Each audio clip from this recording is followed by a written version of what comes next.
یہ محنت کا کام کیا کرتے تھے تو پسینے میں شرابہ ہوتے تھے۔ جب جمعہ کے دن لوگ زیادہ جمع ہوتے، ایسی ہواؤں کا خاص انتظام نہیں تھا کہ پنکھے وغیرہ ہو، تو تعفن پیدا ہوتا تھا پسینے کی وجہ سے۔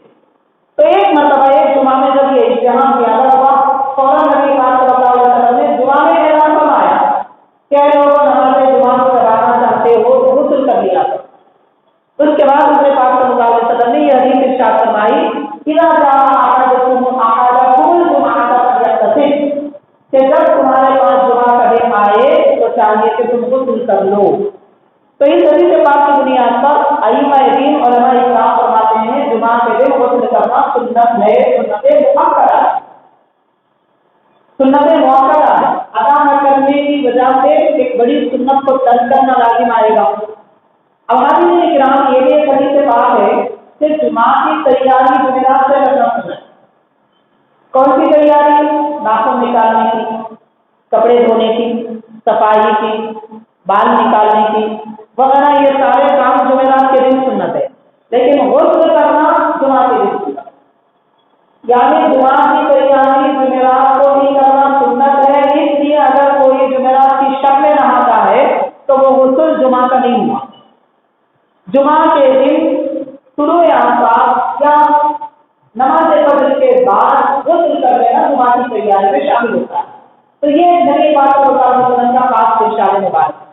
حضرت غسل کی اہمیت کا ہمیں اس بات سے بھی پتہ چلتا ہے، حضور پاک صلی اللہ علیہ وسلم نے ارشاد فرمایا کہ جو شخص جمعہ کے دن غسل کرے، گھر میں جو اچھی خوشبو ہو وہ لگائے اور اپنے پاس موجودہ لباس میں اچھا لباس پہنے، جو بھی لباس ہے اس میں اچھا لباس پہنے اور مسجد کی طرف آئے، لیکن لوگوں کی گردنیں نہ پھیلائے، جیسے پیچھے سب سے لوگ بیٹھے ہوئے رہتے ہیں، سامنے جگہ دیکھ کر لوگ لوگوں کو پھلانگتے ہوئے سامنے آ جاتے ہیں، ایسا اگر نہ کرے تو کیا صلی اللہ علیہ وسلم نے فرمایا کہ اس پچھلے جمعہ سے لے کر اس جمعہ تک اس کے جو گناہ ہوئے تھے ان کی مغفرت ہو جاتی، یغفر اللہ لہ ما بین جمعہ والجمعہ الاخری، کہ دو جمعہ کے درمیان میں ہونے والے اس کے خطاء، اس کے گناہ معاف کر دیے جاتے ہیں۔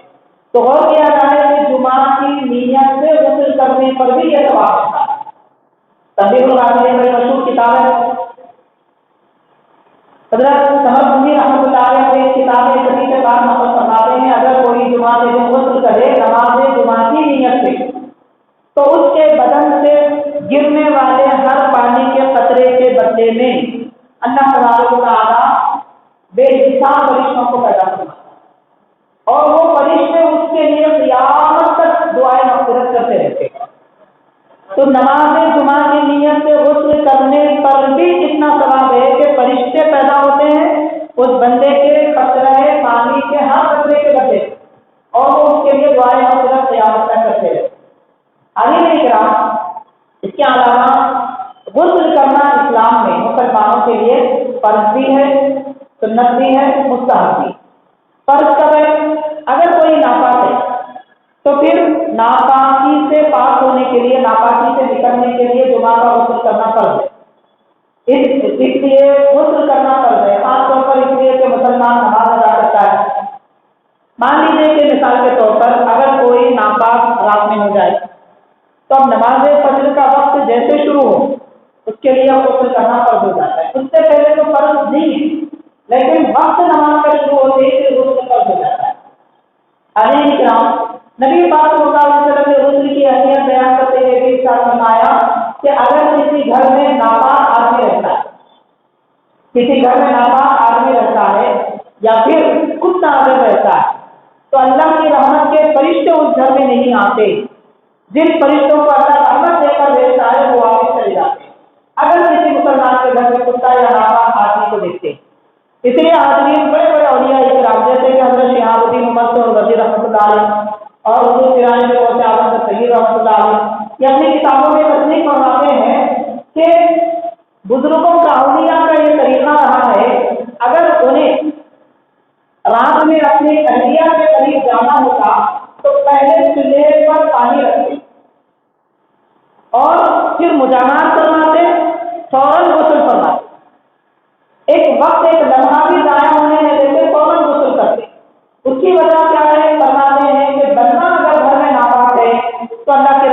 فرشتے نہیں آتے، اس لیے غسل کا اتنا خاص اہتمام ہمارے اکابر کیا کرتے ہیں۔ تو حاضرین کرام، آج ایمان والے مسلمان گھرانوں میں اکثر لوگوں کو شکایت ہوتی ہے گھر میں برکتیں نہیں ہیں۔ حاضرین، گھر میں ہم ناپاک رہتے ہیں، کیسے برکتیں آئے گی؟ کمائی میں برکت نہیں ہے، رزق میں برکت نہیں ہے، رحمت اللہ کی آتی ہے، واپس چلی جاتی ہے۔ اس لیے کہ مسلمان اپنا وقت ناپاکی کی حالت میں گزارتا ہے۔ تو جہاں تک ہو سکے، جتنا تک ہو سکے، پاک ہونا چاہیے۔ اب اس کے بعد آپ سے ایک دو واقعہ کروں گا میں کہ ایک دنیاوی ترقی یافتہ دور میں، سائنسی دور میں، جہاں ہر بات میڈیکل طور پر دیکھی جاتی، لوگ افسوس کی بات ہے کہ جتنا میڈیکل ڈپارٹمنٹ کے لوگوں کی باتوں پر جتنا بھروسہ کرتے ہیں، انہیں قرآن حدیث پر اتنا یقین نہیں رہا۔ یہ بڑے افسوس کی بات۔ حدیث کرام، ہمارے حضرت صلی اللہ علیہ وسلم نے 1450 سال پہلے غسل کی اہمیت کو بیان فرما دیا کہ ناپاک آدمی رہے تو رحمت کے فرشتے نہیں آتے، اور ناپاک آدمی کے لیے ناپاک رہنا خود اس کے جسم کے لیے مضر ہے، اس کے لیے تکلیف دہ ہے، بیماریوں کی آمد کا اس کا جسم بن جاتا ہے۔ کہتے میڈیکل سائنس یہ کہتی ہے اگر کوئی آدمی ناپاک ہو جائے، یعنی مجامعات کی وجہ سے، صحبت کی وجہ سے، کسی بھی طریقے سے اگر ناپاک ہو جائے تو اس کے جسم میں جو سوراخ ہوتے ہیں، ریشے ہوتے ہیں، ان ریشوں کے درمیان میں جو جسم پر سوراخ ہوتے ہیں، اس میں سے زہریلا مادہ نکلتا ہے۔ مادہ زہریلا نکلتا ہے، اگر اسے دھویا نہ جائے وہ کچھ دیر کے بعد پھر واپس چلا جاتا ہے۔ تو جب وہ واپس جاتا ہے، نکلنے کے وقت میں اس کے جسم کے لیے فائدہ بخش تھا، لیکن جب دوبارہ جسم میں داخل ہو جاتا ہے تو اس کے لیے نقصان دہ ہوتا ہے۔ تو اس وقت مسلمان نئی نئی بیماریوں میں جو گرفتار ہے، اس کی ایک وجہ یہ بھی ہے کہ ناپاک ہوتے ہی ہم غسل نہیں کرتے، جو زہریلا مادہ جسم سے نکلتا ہے اسے ایسے ہی چھوڑ دیتے ہیں۔ تو پیارے آقا صلی اللہ علیہ وسلم جانتے ہیں، اللہ نے آپ کو یہی بتا فرمایا ہے کہ کیا چیز نقصان دینے والی ہے۔ حضور پاک صلی اللہ علیہ وسلم نے وہ بات ارشاد نہیں فرمائی، حکم فرما دیا کہ جب ناپاک ہو جاؤ تو غسل کرو۔ اور حاضرین کرام، غسل کرنے والا آدمی ہمیشہ جب طہارت سے رہتا ہے، اس پر شیطانی اثرات بھی مرتب نہیں ہوتے۔ جنات ہیں، شیاطین ہیں، ارواح ہیں، ان کا وجود ہے، قرآن حدیث میں اس کا ذکر ہے، احادیث پاک میں اس کا ذکر ہے۔ تو یہ بھی ناپاک آدمی پر جلدی مسلط ہو جاتے ہیں، کیونکہ شیطان ہے ناپاک، ناپاکی کو پسند کرتا ہے، جہاں گندگی ناپاکی ہوتی ہے وہاں اپنا ٹھکانہ بنا لیتا ہے۔ انسان مسلمان اگر ناپاک مل جائے تو پھر وہ ان کے اوپر بھی اپنا فرض ڈال دیتا ہے۔ اسی لیے حضور پاک صلی اللہ علیہ وسلم نے طہارت اختیار کرنے کا حکم فرمایا۔ بہرحال ہمارے دین میں طہارت اور پاکی کو آدھا دین کہا گیا۔ ابھی کرام، ایک واقعہ حضرت سیدنا بایزید بستامی رحمۃ اللہ علیہ کے متعلق آتا ہے۔ آپ کے متعلق یہ آتا ہے، آپ کی سیرت پاک کے متعلق تذکرۃ الاولیاء نامی بڑی مشہور کتاب ہے، حضرت شیخ فرید الدین عطار رحمۃ اللہ علیہ کی کتاب ہے، اس میں آپ تحریر فرماتے ہیں کہ سخت سردی کا موسم تھا، حضرت بایزید بستامی رحمۃ اللہ علیہ سمندر کے کنارے آرام کر رہے تھے۔ یہ اللہ والوں کا خاص طریقہ ہوتا ہے، وہ دنیا سے کنارہ کشی اختیار کرتے ہیں، پہلے رب کو راضی کر لیتے ہیں، جب اللہ کی طرف سے انہیں حکم ملتا ہے کہ اب جاؤ قوم کی ہدایت کا کام کرو تو پھر قوم میں لوٹ کر آتے ہیں۔ تو یہ آپ کے حضرت بایزید بستامی رحمۃ اللہ علیہ کے ریاضتوں کا دور تھا۔ 12 سال آپ بیابانوں میں، جنگلوں میں ریاضتوں میں گزارے، اس کے بعد رب کا حکم آیا تو پھر آبادی میں پلٹ آئے۔ اس درمیان کا یہ واقعہ بیان فرماتے ہیں کہ سمندر کے کنارے آپ لیٹے ہوئے تھے، سخت سردی کا موسم تھا، ایک کمبل موٹی اوڑے ہوئے تھے۔ حالانکہ نیند میں آپ پر ایسی کیفیت تاری ہوئی کہ غسل فرض ہو گیا۔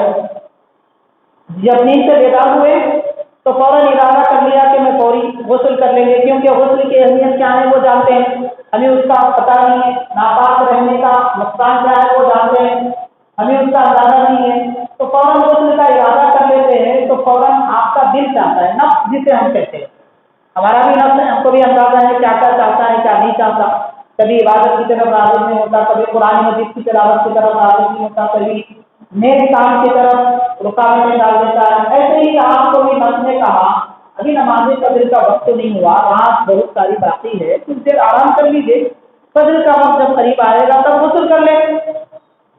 تو حضرت بایزید بستامی رحمۃ اللہ علیہ نفس کو مخاطب ہو کے فرماتے ہیں۔ اب یہ نفس کو کیسے مخاطب ہوتے ہیں؟ کیا نفس بھی ہماری سنتا ہے؟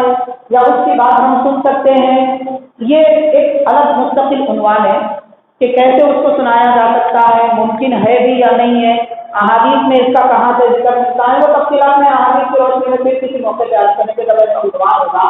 لیکن یہ کوئی خلاف اصل بات بھی نہیں ہے، ایسا ہو سکتا ہے، ہوا ہے، ہوتا ہے، قرآن مجید میں بھی اس کا ذکر ملتا ہے، احادیث میں بھی اس کا ذکر ملتا ہے۔ بہرحال آپ نے نفس سے مخاطب ہو کے فرمایا تو آرام چاہتا ہے اور مجھے غافل کر دے کے اللہ کی رحمت سے دور کرنا چاہتا ہے، یہ فرما کر سمندر میں گئے اور ڈبکی لگائی، غسل کر لیا، پھر جو کمبل اوڑھے تھے اسے بھی پانی میں ڈبو دیا، پھر اس کے بعد اوڑھ کر سمندر کے کنارے سونے لگے اور کہا اب تجھے اچھا مزہ آ رہا ہوگا، آرام کر، نیند سے آرام۔ نفس کی مخالفت اس طریقے سے ہمارے اکابر کیا کرتے تھے۔ ایک غسل کی بات آتی ہے، ایک غسل کی بات بھی آتی ہے جو کہ فوراً کرنا مستحب ہے، نماز کا وقت آئے تو کرنا فرض ہے، لیکن ناپاک ہوتے ہی غسل کرنا مستحب ہے، کریں تو ثواب، نہ کریں تو کوئی حرج نہیں ہے۔ اس پر بھی اکابر اولیاء اللہ بزرگان دین اتنی سختی سے عمل کیا کرتے ہیں۔ اس سے ہمیں اندازہ ہو سکتا ہے کہ غسل کی اہمیت کیا ہے۔ تو حاضرین کرام، بہرحال غسل کی بڑی اہمیت ہے، ایمان والوں کو ہمیشہ پاک رہنا چاہیے۔ حضور پاک صلی اللہ علیہ وسلم نے بھی ارشاد فرمایا اگر کوئی جمعہ کے دن وضو کرتا ہے تو بہت بہتر ہے، اگر غسل کرے تو اس کے لیے بہت زیادہ افضل ترین بات ہے۔ تو زیادہ فضیلت اگر مانا ہے تو جمعہ کے دن خاص طور پر غسل کا اہتمام کیا جائے۔ اس کا یہ مطلب نہیں ہے کہ باقی دنوں میں غسل نہ کرے، اسلام تو ہر وقت طہارت کو پسند کرتا ہے۔ حضور پاک صلی اللہ علیہ وسلم نے جمعہ کی اہمیت خاص طور پر اس لیے بیان فرمائی کہ لوگ زیادہ جمع ہوتے ہیں، محفل ہوتی ہے، اجتماع ہوتا ہے اور اللہ کے دربار میں حاضر ہوتے ہیں، کہیں ہواؤں میں تعفن پیدا نہ ہو جائے، لوگوں کو ایک دوسرے کی وجہ سے بیزاری نہ محسوس ہو جائے، اس لیے خاص طور پر جمعہ کے دن غسل کا حکم ہے۔ اس کا یہ مطلب نہیں ہے کہ صرف جمعہ کو نہانا ہے۔ تو حاضرین کرام، غسل کرنا تو ہر دن واقعیت مستحب کام ہے طہارت کے لیے، پاکی حاصل کرنے کے لیے، مگر جمعہ کے دن افضل ہے اور سنت مؤکدہ ہے۔ اللہ تعالیٰ ہم سب کو طہارت پاکی کی عطا فرمائے، دل کا تقویٰ، باطنی جسم سے ظاہری جسم سے